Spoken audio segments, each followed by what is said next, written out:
family. It is the first place we learn love, discipline, and belonging. But it is also where we often feel the heaviest pressure, the expectations of parents, the weight of tradition, the silent demands to conform. Family can feel like both, a sanctuary and a battlefield. The Stoics faced this same tension. They lived in a world where family duty was sacred, yet individuality and freedom of the soul were equally important. They left us wisdom, not to reject family, nor to be crushed by it, but to live with honor, balance, and clarity. Today we'll explore how Stoicism can help us navigate family pressure and at the same time live with unconditional love. Section 1. The Stoic view of family. The Stoics believed that family was part of nature's design.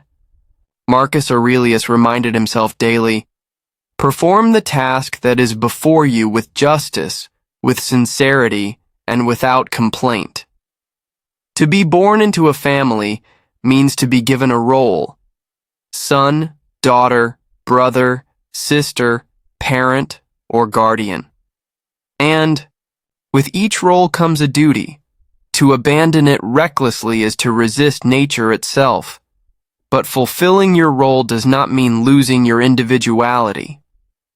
Stoicism asks us to see family not as chains, but as opportunities. An impatient father teaches you patience. A demanding mother teaches you discipline. A sibling's rivalry teaches you self-mastery.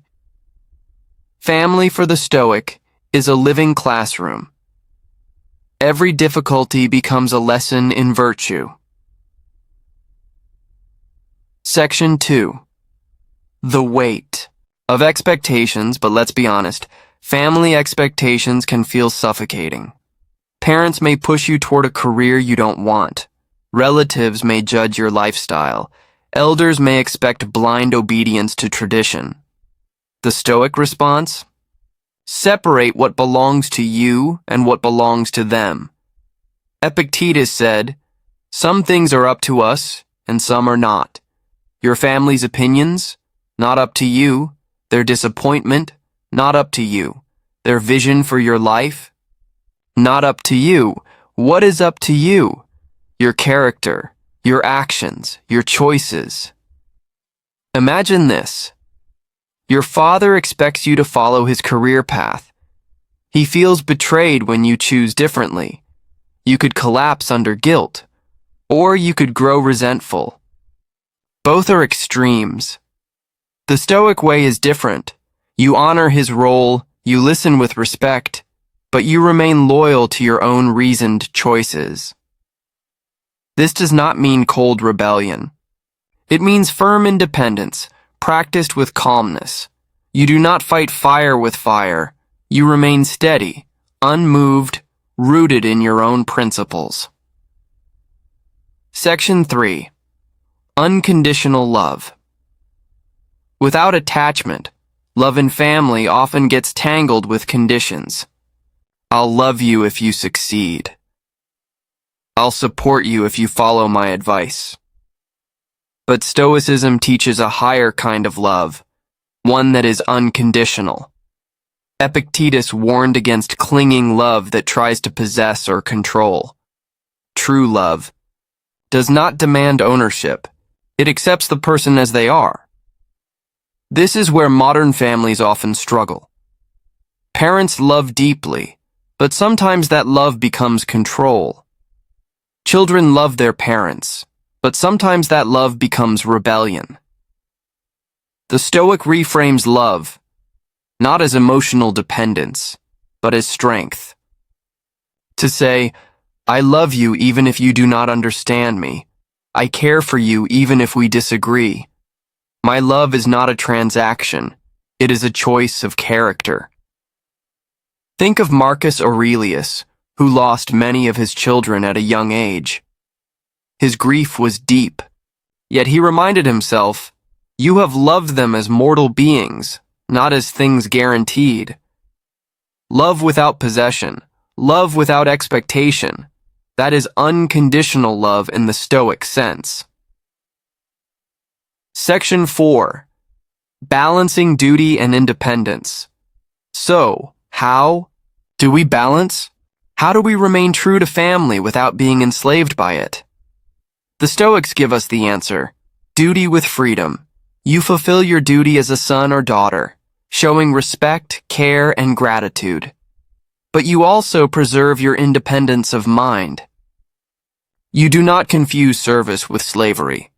Seneca wrote, "We are born into community as limbs are born into the body." You belong to your family, but you are not owned by it. Just as the hand serves the body but remains a hand, you serve your family but remain yourself. Practical application. Call your parents. Care for them when they need you. But do not let guilt decide your career. Be there for your siblings, but do not drown in their expectations. Love your children fiercely, but do not try to control every step of their journey. This balance is not easy.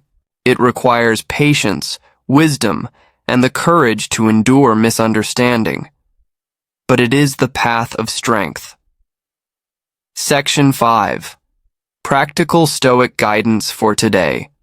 Let's bring it into modern life. Here are Stoic practices you can apply. Set boundaries with calmness. Instead of rebelling in anger, state clearly what is yours to decide.